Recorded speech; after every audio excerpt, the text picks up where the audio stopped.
There's a new street fighter on your windowsill. The weapon is peace, the word is chill. Hello there, gang, and welcome to my Godzilla vs. Kong review. And it's not good. It's not. It's not good. It's not a good film.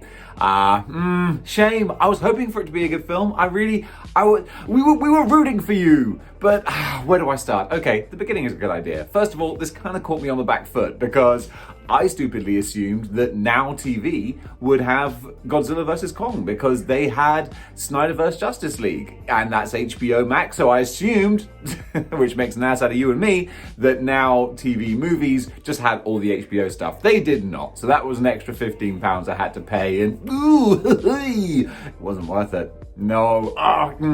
The overriding thought from this movie is impressive special effects don't impress anymore. That's the problem.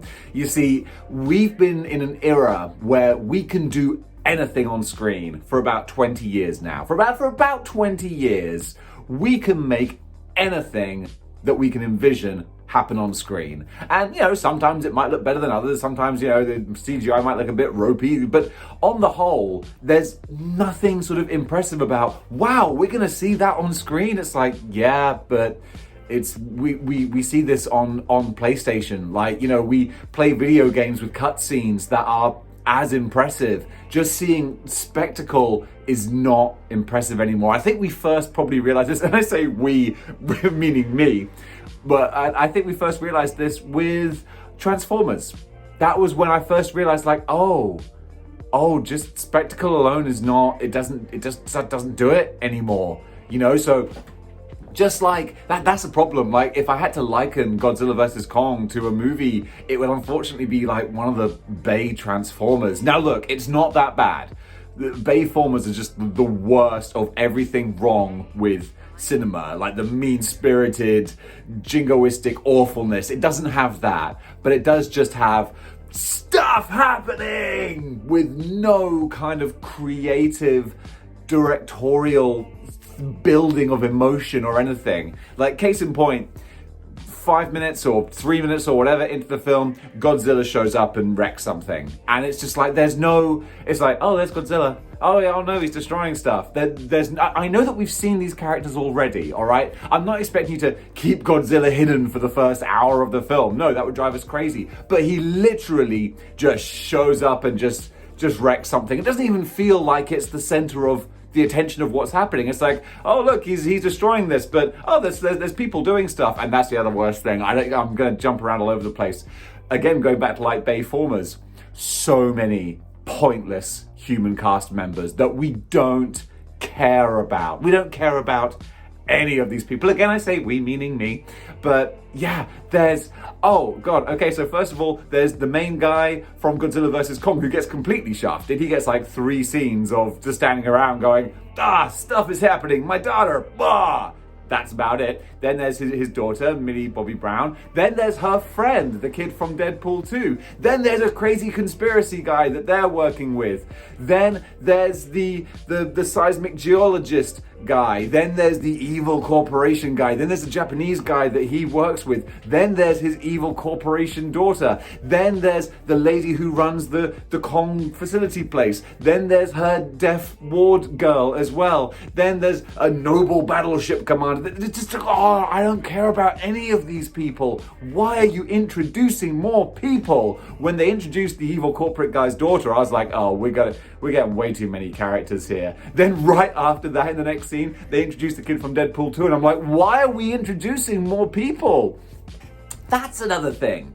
We seem to introduce Millie Bobby Brown, the Deadpool kid, and conspiracy theorist guy so that they can sneak into the villain's base so that we can follow them and see what the villains are doing. But you know what? Other films just show us what the villains are doing. You don't need to have a protagonist there to watch them watch the bad guys. We can watch the bad guys. We're watching a film. We don't need someone to do it for us. In like James Bond movies or any movie, you'll just go and see the villain doing his villainous stuff. And that tells the story. You don't need 3 more characters to go and do that. Oh god. But also, like, it's the fact that we don't care about any of them, and it goes back to the Godzilla and the Kong. I mean, also, like, all the majesty is taken away from any of these characters. That's why you get all the spectacle. If you have all the spectacle you want, if it's just 2 drunks fighting outside a bar, it really doesn't matter. The first shot of Kong, it's kind of quirky, but it's him asleep, like lounging, just like Homer Simpson, just, and then he's like, oh, he wakes up and it's like, oh, it's Kong, and it's kind of nice to see it that way, but again, it's just like, there's no spectacle. There's no impressive majesty to it. Same with Godzilla. He just pops out of the water and starts wrecking stuff. Godzilla is just, I know Godzilla isn't really like a character. He doesn't really have like personality like Kong does, but still, he's just a thing. He's just a thing doing stuff in this movie. You feel like he's getting kind of shafted, to be honest. Like any big Godzilla fans, you're going to be like, And I don't know, he feels like the Godzilla design has always been a bit funny. I've had a kind of a love-hate thing with it. He feels so sort of bottom-heavy. He almost looks like a blob. He just looks like a blob that goes up into like a soft pyramid kind of head that looks a bit Godzilla-shaped. It just... Don't like it. But then when like they're finally fighting, again, the fight on the battleship is okay. I mean, if anyone's wondering, they make it quite clear that like Godzilla is the more dominant character, which makes perfect sense. I saw a meme which I loved, which is the picture of the gorilla in the zoo who's posed like he's talking, and the caption just says, look guys, it's a giant radioactive dinosaur. I'm gonna do my best, okay? Which is pretty much it. Like, Godzilla is definitely the stronger, it's like Daniel Bryan versus The Big Show, you know? Like, Kong has got to be faster and more nimble and try to avoid all of Godzilla's attacks, and then halfway through he kind of levels up with a weapon, which is the other thing. I mean, I gave up trying to like have any kind of suspension of disbelief of like, okay, I can kind of buy some of this. They go to like this subterranean world, which is like the hollow, okay, so the world is hollow, all right? The world is hollow, and you go into it and there's another world inside there, and that's where the Titans live. But there's like a gravity thing in the middle, and you go through the gravity so that when you land on the hollow world, you look up and the sky is another world on top of you, and you can jump up and flip over and land on that world. It makes you sick looking at it. Like, it really does. I got like nausea like looking at because it's like there's the ground and then there's a sky and then there's a ground above the sky, and it's like, oh, bleh.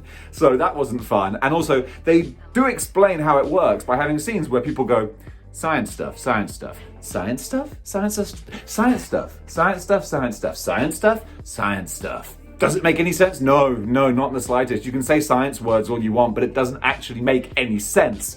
So there's that. And we spend too much time going to this world, which we don't need to go to this world. It's like, oh, this is where the Titans live. We don't care. They can just say they live underground. You don't need to, they overthought it to the point where it makes no sense at all. And again, it's all just... I think one of the reasons I couldn't care was because the whole film it's all CGI. It's like the Star Wars prequels where everything, you just know there's not a set in sight. It's all CGI. So when Godzilla finally fights Kong in the big fight at the end, again, the battleship fight is impressive, but also it's like, I'm not caring too much about this. It is impressive, but it's stuff that we could see on a PS5 cutscene, you know, because it's not real. I think nowadays, the real impressive special effects, what really impresses me is making me think like, wow, this is like real, but they've been able to make this fake thing look like it exists in this real world. Like if you're filming on a New York street, and you can tell you're in New York and it's a real street, but you're making this thing look like it's actually there with you, that's impressive. When everything is just CGI, it's like, well, it's just CGI. So Kong and Godzilla have this fight in Hong Kong where everything is like... Superman and Zod would be looking at this going, wow, guys, could you try and save some civilians? Because, I mean, I know that's so difficult with kaiju films. I mean, like, you have to accept, like, it's impossible that 2 kaiju are gonna wreck shop in a city and not kill everyone. Because, yeah, like, Hong Kong is leveled, absolutely leveled to the ground. Millions dead. You know, just saying it there. Godzilla and King Kong kill millions. They have one tiny little scene where it's like, quick, evacuate the city. You know, I can't get across town in half an hour most times. So in the 2 minutes since you said that, and Godzilla pinky flicks a skyscraper down, I would say there are millions of dead people. But we don't see any of them, so it's okay. But yeah, the first fight with Godzilla and Kong is at night with all the buildings lit up with neon and stuff. And oh god, yeah, I just past caring. Like, it's just two things rolling around, two drunks fighting outside a bar. That's it. And in the meantime, the kids are in the bad guy's leg because the bad guys are making Mecha Godzilla. But like, no one cares. No one. I don't care. Mecha Godzilla, actually the design looked more impressive in Ready Player One. And I kind of like the twist that, I mean, you can kind of see it coming as well if you've seen enough movies, that the guy mentally controlling Mecha Godzilla gets booted out and it's King Ghidorah's brain that's actually controlling it.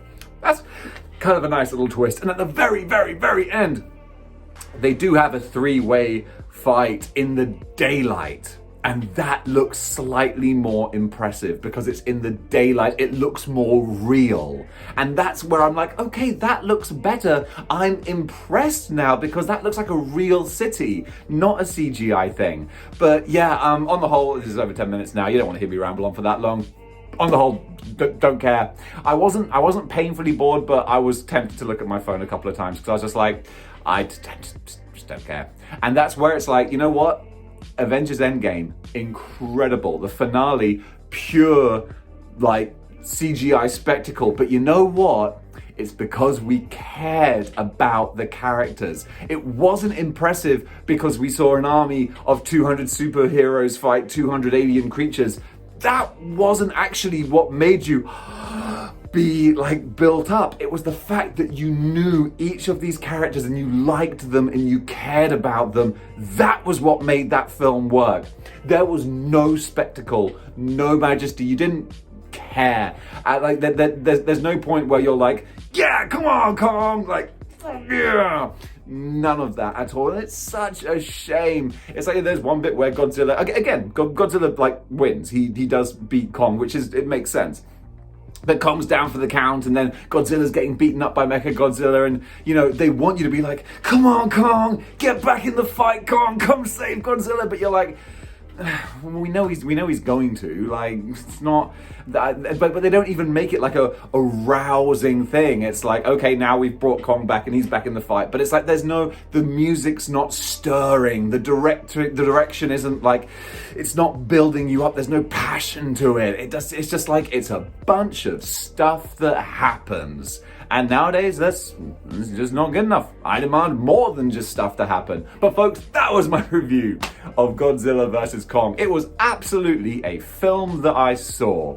And that's it, yeah. To quote one of my favorite reviewers, I'm not gonna remember it in T-5 minutes. Yep, already forgotten. So there you go. So far, Justice League is actually like that. I preferred those 4 hours than the 2 hours of Godzilla vs. Kong. The other one I'm mainly looking forward to is Mortal Kombat. So fingers crossed that's going to be the one that actually holds up to my expectations. Now I've got to figure out where the hell to watch it. So I don't know if it's been announced in the UK yet, but we'll see. But until next time, keep displaying model behavior.